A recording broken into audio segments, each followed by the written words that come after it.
Un saludo muy especial a todos los que a esta hora nos escuchan. Soy Paola Bautista de Alemán y me acompaña Pedro Pablo Peñalosa en el primer capítulo, la primera edición de la tercera temporada de nuestro podcast P&P Democratización. ¿Qué tal, Pepe? ¿Qué tal, Paola? Bueno, un placer estar aquí compartiendo, además que una edición muy interesante. Exactamente. Porque no solamente se concentra o analiza lo que está ocurriendo en Venezuela, sino también que da una visión global, regional, con casos también de países, bueno, que están en medio primero de elecciones, o vienen de elecciones, como el caso de El Salvador, con todo lo que eso generó, o también se menciona, o se evalúa, se analiza el caso de México, y el liderazgo de López Obrador y lo que viene ahora con las elecciones presidenciales, y también, bueno, el caso de Chile, que también es muy interesante, que ha terminado siendo también un país además muy involucrado en el tema de Venezuela, ¿no? Por distintas razones. Bueno, esta edición la estamos grabando en una semana de muchas contingencias. Así es. En el país. ¿Hoy qué día es hoy? Hoy es 17 de abril a mediodía, entonces cuando nos dijeron que nos tocaba grabar porque ya no se podía postergar más este momento, una de las cosas que pensaba es que era muy importante que pudiéramos tener análisis y comentarios que en un sentido fueran atemporales, ¿no? En el sentido, o sea, que apliquen para cualquier momento que nos quieran ver o nos quieran escuchar. Entonces, esta edición de la revista incluye 5 artículos. Como tú lo dijiste, aborda lo que son los procesos electorales en América Latina, porque es un año a nivel mundial, hay muchísimas elecciones. Tenemos el artículo de Andrea Valladares, que es la secretaria general de Renovación Nacional, un partido muy importante en Chile, y el título del artículo es Seguridad y Estabilidad, la oportunidad de la política para salir del pantano, y explica un poco, bueno, la situación de crisis que atravesó Chile desde las manifestaciones, como el proceso constitucional, la presidencia del presidente Boric, y bueno, la verdad que es un artículo que pone muy en contexto los desafíos chilenos. Total, y de la región te diría, porque habla también del tema de la democracia en la región, las amenazas que enfrenta, el tema de la inseguridad, que ahí también se vincula con Venezuela. Hemos visto toda la discusión por el tema del Tren de Aragua. Esta semana ha estado muy movida en eso. O sea, con la relación con Chile muy difícil. Además que Boric, siendo un presidente de izquierda, sin embargo, ha tenido desde un principio... Es demócrata y se ha enfrentado y ha cuestionado directamente al gobierno de Maduro, ¿no? Pero bueno, además habla de las amenazas que representan, y por eso mencionaba el tema del Tren de Aragua, el crimen organizado, el narcotráfico, la corrupción, etcétera. O sea, hace una evaluación que sí, obviamente se concentra en lo que está ocurriendo en Chile y en el futuro, habla de las elecciones que vienen, que uno de los elementos ahí que me parece llamativo es que ella dice que todavía Bachelet pudiera ser nuevamente presidenta, ¿no? O aspirar a la presidencia. Lo que habla de como un estancamiento. A ver, el liderazgo del presidente Boric viene de las protestas sociales del año 18, ¿no?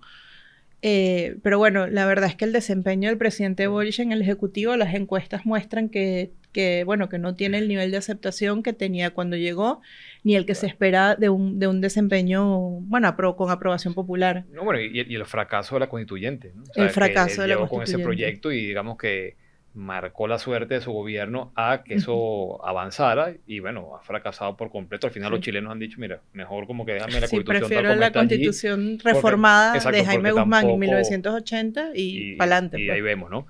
Y entonces, bueno, es interesante ese planteamiento de lo que está pasando en Chile, pero como digo, también ella hace una visión, digamos, en general, porque son las amenazas que vemos. Bueno, vimos lo que reventó recientemente en Ecuador, bueno, de todos los factores que pesan allí, que son una amenaza, el crimen, corrupción, la debilidad de los partidos, la debilidad de las instituciones, en el caso de Chile, bueno, con su propia, obviamente, realidad, pero es una visión bastante interesante y, como digo, de un país que se nos ha hecho cercano por todo lo que ha pasado también en el último tiempo y porque además el tema de Chile siempre está allí como ejemplo de la transición, que en gran medida Boric se levanta o cuestionando todo ese proceso. Con un sentido hipercrítico del cambio político. Exactamente. Sí. Y la verdad es que, bueno, es que Chile es un país desde el punto de vista político y cultural interesante, ¿no? Desde el punto de vista democrático. Y una de las cosas que yo creo que no solamente la élite política chilena, sino el pueblo chileno ha demostrado es que le apuesta a decisiones políticas que no sean estridentes y que no supongan rupturas dentro del sistema. En parte del rechazo que hubo a las propuestas constitucionales que se sometieron a votación, en el primer episodio es que, bueno, dicho por los analistas, y creo que sale también en el artículo, ¿no? Que esa propuesta era una propuesta, bueno, muy poco ordenada y con una propuesta de país. Bueno, que la propia constituyente, o sea, la manera como se, sí, se te acuerdas, la elección. Exactamente, generó mucho ruido, bueno, quienes estaban allí, las propuestas que llevaban, y terminó eso arrastrando, que lo que sí digo yo que en descargo de Boric, decir que, bueno, que admitió la derrota. Totalmente. Viniendo de donde nosotros venimos, ¿no? En donde eso es tan difícil. Exacto, donde eso es imposible, sino que uno, viéndolo desde aquí, uno decía, bueno, lo van a asumir a la brava. El presidente Boric ha tenido unos momentos de demostraciones democráticas y republicanas muy bonitos y muy importantes. Cuando murió el presidente Piñera, por ejemplo, cómo se manejó toda esa situación que fue tan dura, no solamente para Chile, sino para toda América Latina, en donde el presidente Piñera siempre fue y será, pues, una referencia de gobierno democrático. Luego, ante digamos, las subidas de tono de micrófono de Nicolás Maduro y de la revolución chavista, siempre han tenido, la Cancillería chilena ha sido muy seria y ha tenido unas respuestas institucionales. Y bueno, lo último, el asesinato de Ojeda, bueno, cómo se ha ido manejando y poco a poco se ha ido saliendo a la luz la verdad de lo ocurrido, ¿no? Sin politizar el hecho que fue gravoso en sí mismo. Sí, yo creo que, digamos, cuando uno evalúa y también ese compromiso con la democracia que le ha dejado claro, al margen de familias ideológicas, etcétera, o cercanía que puede existir ante ciertos movimientos, pero bueno, en un principio se ha dicho que, bueno, que el tema aquí fundamental es defender la democracia, y por eso su crítica a regímenes como el de Venezuela, como el de Nicaragua, y también, digo, predicando con el ejemplo, bueno, pierdes tu propuesta pierde, y bueno, tú reconoces la derrota, exactamente, y no es que te impones a la fuerza, buscas que aquello tenga que ser aceptado por todo el mundo, sino, bueno, entender que es el juego democrático. Lleva una idea, una propuesta, fracasa, bueno, no te queda otra que aceptar el veredicto, ¿no? O sea, la voluntad de la gente, ¿no? Bueno, luego el segundo artículo es de la profesora Ruth López y es sobre las elecciones en El Salvador. El artículo se llama El Salvador 2024, la consolidación de un régimen autocrático. Y es una idea muy sugerente porque en redes sociales, en comentarios, se tiende en algunas personas a idealizar lo que es la figura del presidente Bukele, cuando lo que vemos en la realidad es una erosión profunda del sistema democrático y cosas y violaciones a derechos humanos que son preocupantes. Disculpa que me ría, ¿no? No, pues aquí tenemos aprobado y tenemos permitido que nos riamos. Lo que pasa es que, no voy a decir su nombre, pero Dilo, porfa. No puedo decirlo. Eso es lo que nos da clics cuando tú empiezas a decir nombres. No, pero hay un humorista venezolano que es muy buquelista. Yo comparto con él un grupo y él siempre está pasando eso. Entonces uno le dice, oye viejo, la cosa, o sea, tampoco es tan así, ¿no? Pero dime tú que... Entonces, bueno, tiene su fan en toda parte en las reuniones mundo, familiares, ¿no? Siempre hay alguien que levanta la bandera del buquelismo con mucha firmeza. O sea, sobre todo porque, a ver, la gente ahí lo que he terminado valorando, pero desde muy lejos, es el tratamiento que se le ha dado al tema del crimen a las bandas criminales en El Salvador, ¿no? Entonces, claro, la gente, bueno, ¿qué derechos humanos qué es? Esos tipos abusan y tal. Oye, pero es que, bueno, después vemos, y en eso el artículo es muy, muy elocuente, muy claro, bueno, de cómo se ha ido, digamos, desmontando todas las instituciones, sobre todo el tema electoral, y por eso Bukele al final termina ganando con, bueno, casi que fue una cosa del 80%, una elección que ahí señalan que participó 52% del padrón, pero más allá de eso, bueno, señala de todos los abusos, atropellos, bueno, arrancando por el tema de la reelección, que no estaba permitido. No estaba permitido. Se aprueba la reelección y habla del impacto que eso tiene, bueno, de donde viene El Salvador, de los acuerdos de paz, de todo lo que significó ese avanzar en la democratización del país, ¿no?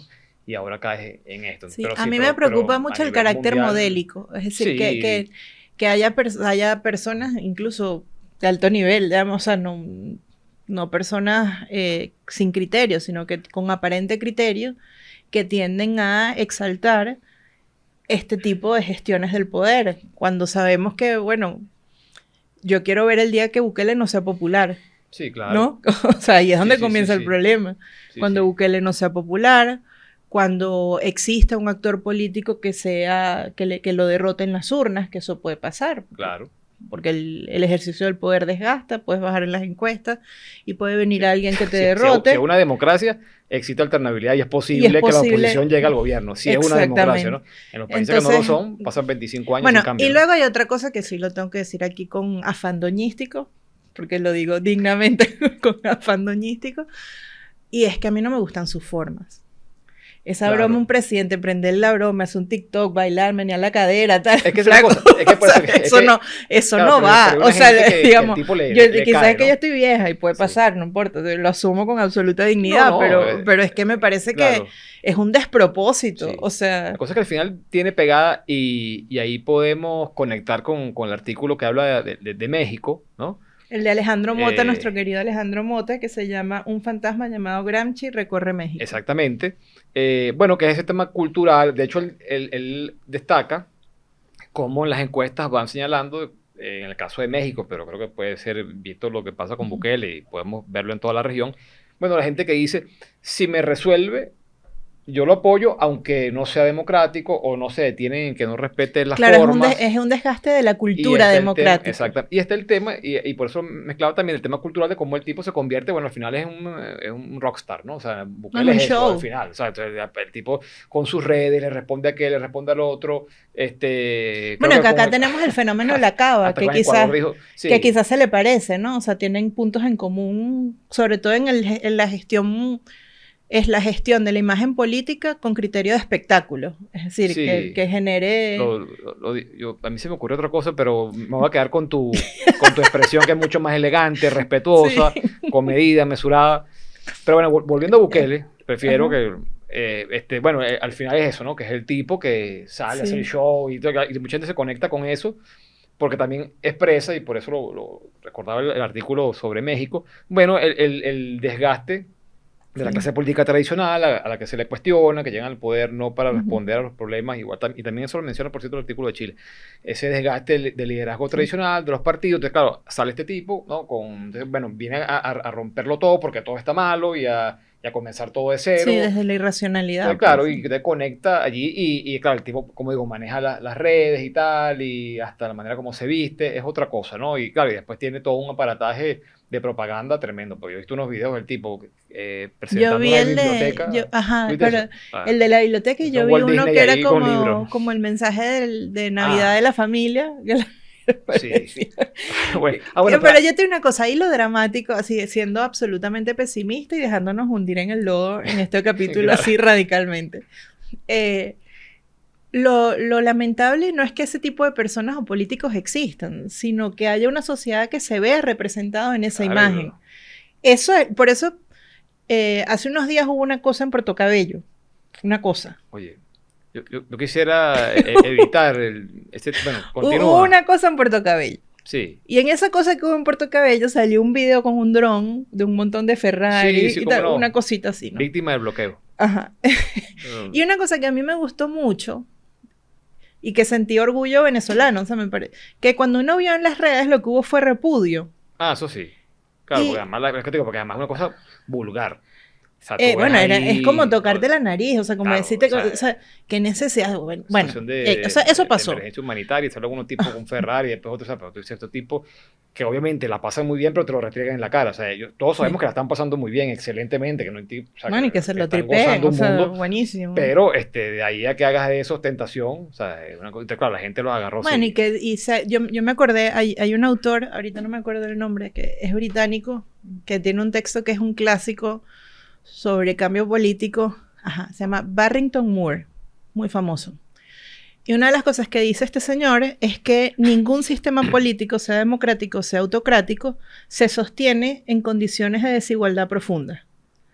Y bueno, yo vi los Ferraris y me acordé de Barrington Moore, porque mientras vemos los Ferraris en Twitter, no sé, en las redes que eso se montó, bueno, uno sale a la calle y ves que los negocios quiebran, que a la gente no le alcanzan los reales, que uno está pelando, que todo supone un sacrificio extraordinario. Y eso no solamente pasa con los Ferrari, eso pasa cuando uno abre las redes sociales con anclas de medios de comunicación. Eso pasa en general, que la brecha de desigualdad es tan profunda, en todos los niveles que el consentimiento que hace posible el sostenimiento de un sistema democrático o no democrático se quiebra. Se quiebra el consentimiento y hay cambio político. Entonces, digo, el tema de Bukele, atando en lo que veníamos, no es tanto rollo que tú tengas un presidente estridente que baile reggaetón delante de todo el mundo, sino que hay gente que le parece chévere. Sí. Que no hay nadie que dice, flaco, pero ponte una corbata, habla serio, o sea, aquí somos gente, no, ¿sabes? Bueno, pero ahí fíjate, y por eso también lo vinculaba con lo de México, por cómo buscan, cuando menciona Gramsci, hace o sea, todo ese esfuerzo que hace López Obrador también, con su estilo distinto al de Bukele, obviamente. Las sí, mañanitas es que las llaman. Las mañaneras. Se menciona ahí, que la compara con, lo recuerda a los presidentes. Bueno, como allí ya él decía, bueno, comienza siendo una rueda de prensa, supuestamente, que procura ser informativa. Luego eso se va, por supuesto, metiendo el filtro y ya solamente van periodistas que son afines o gente afín al gobierno. Y aquí termina siendo, bueno, el espacio que utiliza el presidente para modelar a la sociedad, cómo debe pensar, comportarse ante diferentes cosas. Entonces que tú ves que va más allá, pues, ¿no? O sea, es como tú desde ese espacio buscas, bueno, voy a marcar la pauta, porque por supuesto el presidente de la República habla a las 6 de la mañana y a partir de ahí toda la jornada, bueno, va en responderle, en analizar, en evaluar, en escuchar lo que dijo y así va día. Y marca la pauta. Marca la pauta del debate público. Y también es eso, bueno, es como tú, bueno, así es que se debe pensar, así es que se debe actuar, esta es la realidad que estamos planteando. Entonces, claro, se te va todo el día en discutirla, revisarla, evaluarla, un país que obviamente tiene, o sea, un país democrático como México, pero bueno, donde el presidente tiene esa capacidad de ir, bueno, moldeando tal cual, ¿no? Y esa hegemonía que vas buscando en lo cultural. Y México es un país, o sea, México es profundamente desigual. Sí, claro. Es profundamente desigual. Eso es un país con unos problemas sociales, bueno, históricos, asentados, digamos, una transición a la democracia inacabada. Fíjate que ahí mismo hablan, señalando eso, que López Obrador, según las encuestas que señala el artículo, no es que tiene un apoyo, digamos, avasallante, sino que más bien, habiendo cuestionamientos sobre su gestión, hay también quien justifica en ese discurso, bueno, es que vienen 80 años antes que él de gobiernos y tal, entonces no puedes esperar que en 5 años, 6 años de gobierno resuelva todos esos problemas. Entonces, si bien hay una crítica de que su gobierno no ha dado todas las respuestas que se esperaban, ni ha hecho todos los cambios que prometió. Se comprende la ineficiencia. Exacto, la gente es mucho más indulgente, digamos, de una manera de evaluarlo y no es tan crítico. Y ahora, bueno, quien aparece como candidata, o sea, favorita es la candidata que propone su partido, Morena, para continuar allí, ¿no? Que también ahí la discusión más bien en México es hasta qué punto esta candidata, bueno, es la extensión de la transferencia de los votos, ¿no? No, y que sea la extensión de él, o sea, no es que ella llegue con un liderazgo propio, una propuesta propia, un proyecto, sino que está allí, bueno, para que él esté un poco yo sí creo, o sea, por lo que yo he visto de la campaña y lo que vi en el artículo, sí creo que hay una clara continuidad de la propuesta política y una búsqueda de la transferencia de los apoyos. Sí, sin duda alguna. Total. Porque creo que ella, bueno, por lo que vi ahí, es una persona que tampoco es un liderazgo ampliamente conocido en todo el país. Que el canciller Ebrard es el que, digamos, se veía como el sucesor. ¿no? Y claro, pero él sí tiene una propuesta propia, digamos, una identidad, liderazgo mucho más sólido. Y ahí podía amenazar lo que quiere hacer López Obrador, ¿no? Que es mantenerse allí todavía con su influencia. Entonces, al final, bueno, lo que sí es llamativo y en esta etapa, que cada vez somos más feministas en este espacio, es que las dos... Tú siempre has sido así. Yo siempre lo he sido, tengo que decirlo. Estoy radicalizado. Estoy radicalizado. Un hombre, un sororo, hombre sororo. Bueno. completamente. Muchas gracias. Aquí se vive la sororidad. Así es mismo. Muy bien. Entonces, bueno, que las dos candidatas, digamos, las que van a enfrentarse por la presidencia. Siento que ese comentario me va a costar muchas cosas feas en redes. Sí. Lo dije echando broma, no lo dije en serio. Sí. Por si acaso. No, pero son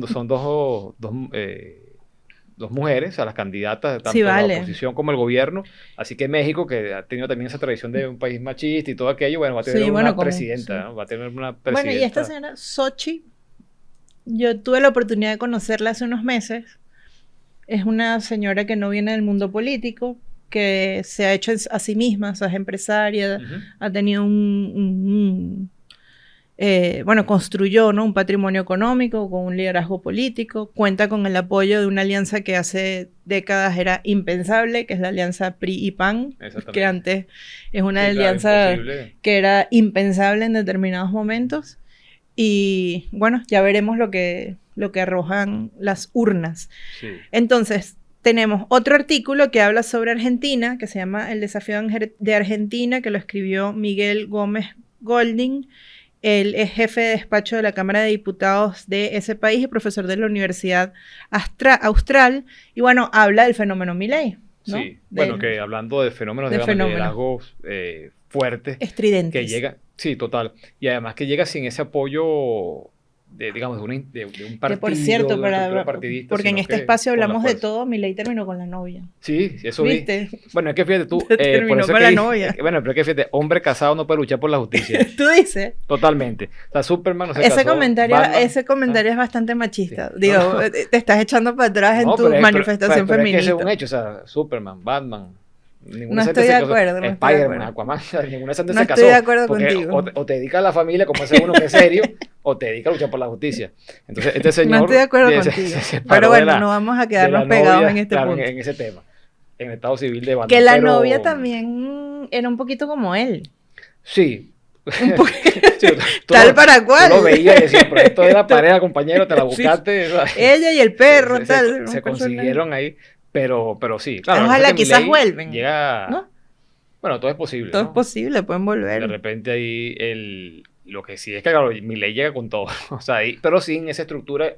Y yo creo que ahí lo interesante, viendo la figura de Milei, ¿no? Es que, claro, tú llegas con la promesa que tanto gusta del borrón y cuenta nueva también, ¿no? De que tú llegas... Y luego te das cuenta que eso no es posible, que eso no es real, que tú llegas para un lugar y no puedes hacer como mi bella Jaina Plin. Exactamente. Que al final sí se casó con... Sí. Con el capitán. Con el capitán. Sí, del de la NASA, Nelson, exactamente. Sí, exactamente. No, que no lo puedes hacer y por eso creo que la sinergia, alianza, el acompañamiento de los esfuerzos entre la figura de Milei, que es un personaje como el que hemos estado describiendo, con el aprendizaje y la capacidad de gobierno del PRO, es lo que puede hacer que este experimento en Argentina pues llegue a buen puerto. Sí. Y además teniendo en cuenta, digamos, que por eso decía, no tener tú una base partidista sólida, al tener al Congreso que tienes que ir a negociar, no puedes imponerte a la brava. Claro. Si marcas, digamos, si sigues dentro de los márgenes de la democracia, ¿no? Los límites que impone la democracia,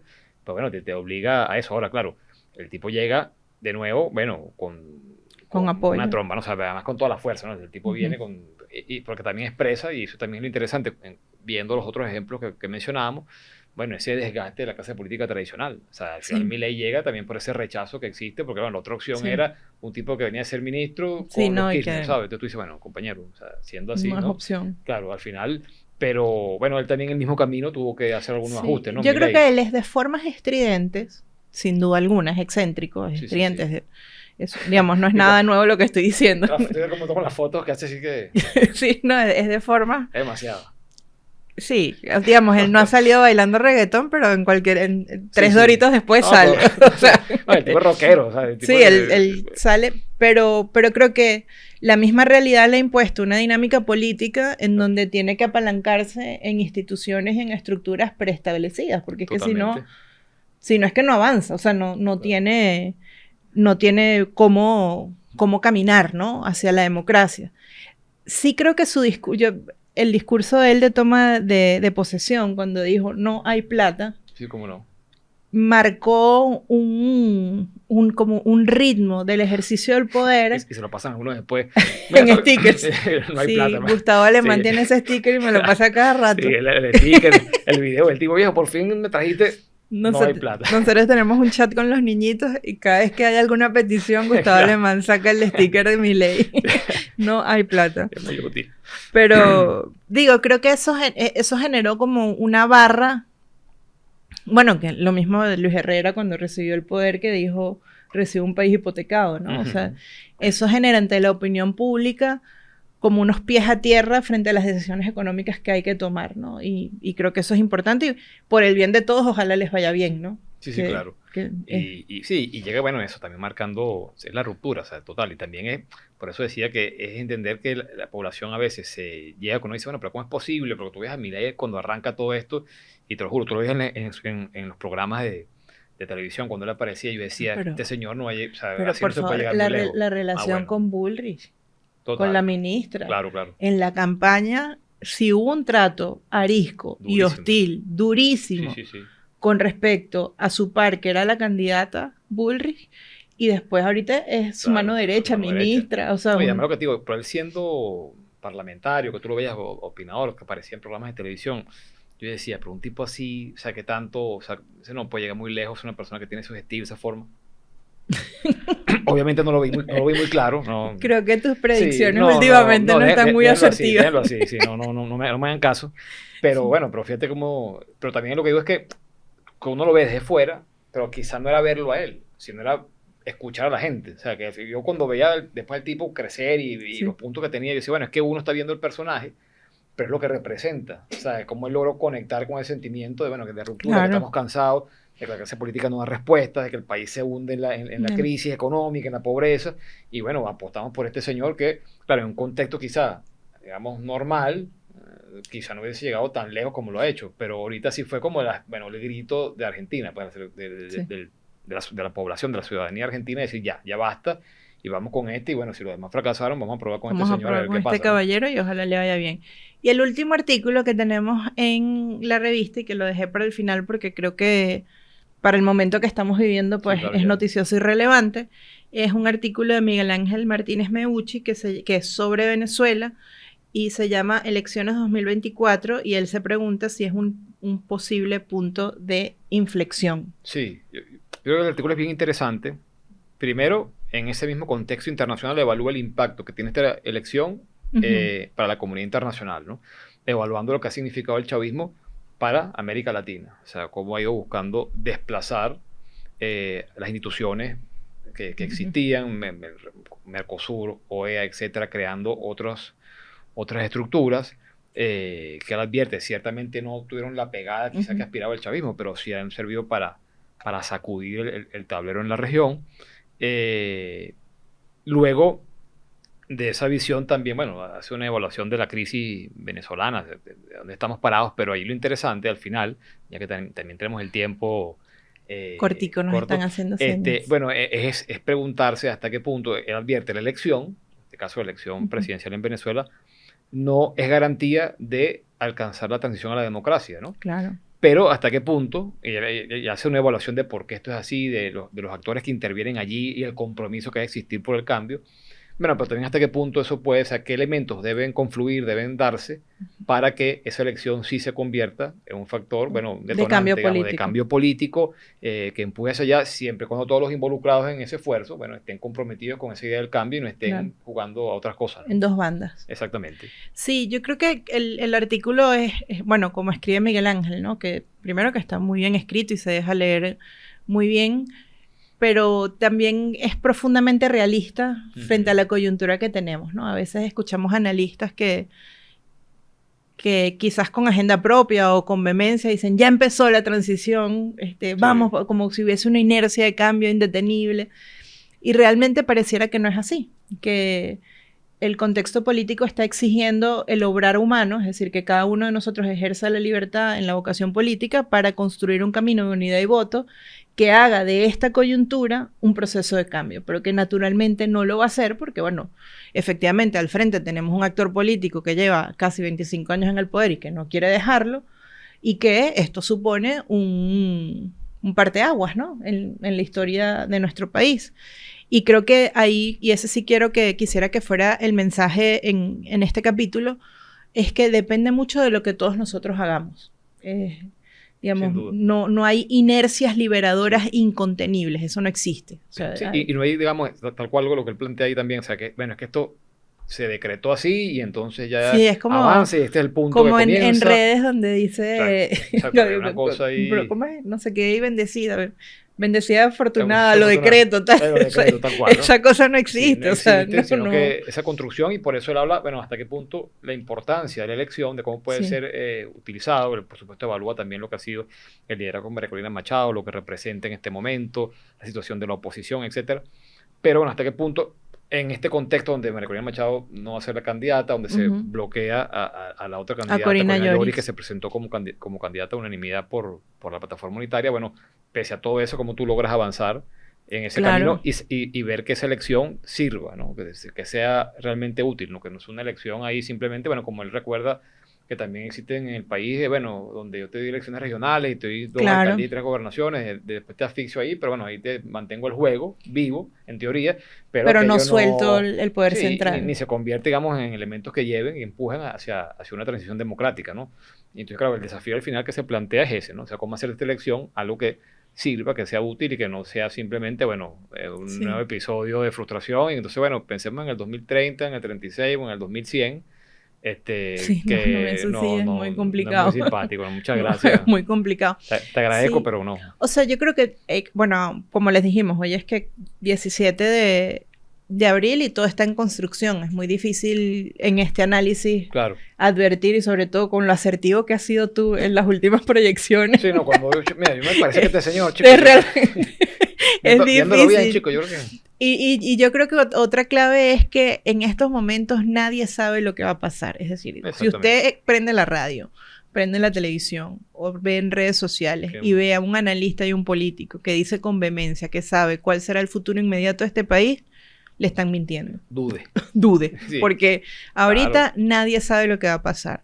Todo está en construcción. Y en esa construcción hay elementos que son absolutamente insustituibles para que tener una opción que sea viable en términos de potabilidad autoritaria, es decir, que el régimen diga esta persona sí, pero que también sea viable para el país. Claro. Entonces, para eso necesitamos fortalecer los espacios de construcción unitaria, en donde tenemos a 10 partidos políticos, que son los partidos políticos que forman parte de la plataforma, más la fuerza de la candidata electa en primaria, que es insustituible porque Claro. representa a el sentir del pueblo venezolano. Entonces, una candidatura que cuente con la potabilidad de la dictadura, con la aceptación de la plataforma y con el soporte de la candidata. Yo creo que ese es el objetivo Total. a construir. Sí, total. Y lo difícil, bueno, tú lo planteabas en el artículo, un artículo que publicaste recientemente, bueno, el desafío que eso representa, ¿no? Porque también ahí tú, bueno, mientras más potable eres para uno, menos lo eres para el otro, Claro. y además en un marco de tanta desconfianza, de sospechas, de dudas,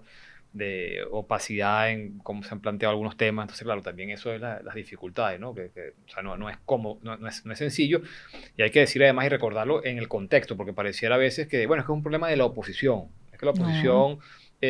no se pone de acuerdo. Bueno, tú tuviste una elección en primaria, te bloquean esa candidata, luego dices tengo esta otra, te bloquean esa candidata, se proponen nombres y el gobierno te veta. O sea, no es que simplemente es un tema de que nos ponemos de acuerdo nosotros y mira, nos parece que esta persona, sino que luego tienes que pasar una cantidad de filtros, obstáculos, zancadillas, Claro. que te ponen del otro lado. O sea, gente del contexto es que está. O sea, una democracia, obviamente, esta discusión no la estaríamos dando.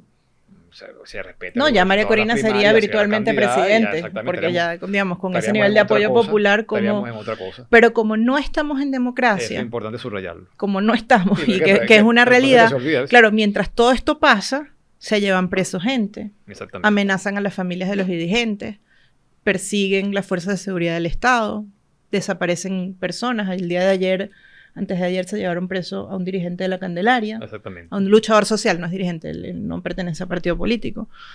Entonces, claro, es todo como una maraña de dificultades que solamente lo podremos superar si cultivamos la confianza, es decir, si comenzamos a confiar en el uno en el otro con signos visibles de confianza, sin declaraciones estridentes, quizás sin ventilar los conflictos en los medios de comunicación, porque son conflictos coyunturales, o sea, eventualmente se construirá una opción unitaria, y sobre todo abiertos a todas las posibilidades que puede haber. Es decir, ahorita hay una posibilidad que el régimen ha dicho que es potable, pero hay otras posibilidades también. Entonces, bueno, frente a la realidad que tenemos, unidos vamos a construir, procurando representar los deseos de cambio del país, sabiendo que eso va a despertar, como decía Patricio Aylwin, la ira de los poderosos. Es decir, no podemos pensar que lo vamos a hacer bien en términos democratizadores y que la dictadura no va a responder. Porque claro, sí va a responder. Y es lo que estamos viendo. Y es lo que estamos viendo, exactamente. Claro, entonces, la ley contra el fascismo, o sea, todo lo que están sacando ahorita. O sea, esto es, o sea, jugando muy, muy duro, pues, ¿no? Es jugando muy, muy duro, pero aquí estamos, a pesar de lo duro que juegan, ya nos hacen señales de que hay que cortar. De que hay que cortar. Yo le quiero dar las gracias a nuestros productores que hicieron posibles este espacio. Mi querida Isabela Soto, Sebastián Joresoc y Emmanuel Santa Ana. Que cuando dijiste lo de Mi Bella Genio, todos dijeron, ¿qué es eso, chica? No, Ni bella, ¿qué es eso, chico? no, ellos han visto, hay un, Este- hay un no, canal, googlea. mira, Isa, no me dejes Sí. mal. Es una cosa de Has historia. estado muy Cosas de poco historia. sororo en los últimos comentarios. Una cosa de historia ahí, ¿no? Quiero que lo sepas. Historia de la televisión. César Aguilera, que nos ayuda a que todo esto sea posible. Para bajar esta edición de la revista, entren en nuestra página web, que es www.red-forma.com, y vamos a terminar con un mensaje de esperanza y alegría de Pedro Pablo, porque así terminamos todos estos espacios. De esperanza y alegría. Exacto. Bueno, que hoy es 17 y el 19 cae viernes, así que es puente. Ah, bueno, eso nos da mucha alegría y Eso, esperanza. Mínimo, es decir, mínimo de alegría. bueno, no hay que madrugar a llevar a los niñitos al colegio y eso siempre da alegría. Por eso, malo Muy no es. bien, nos vemos pronto. Un saludo. Chao. Clic.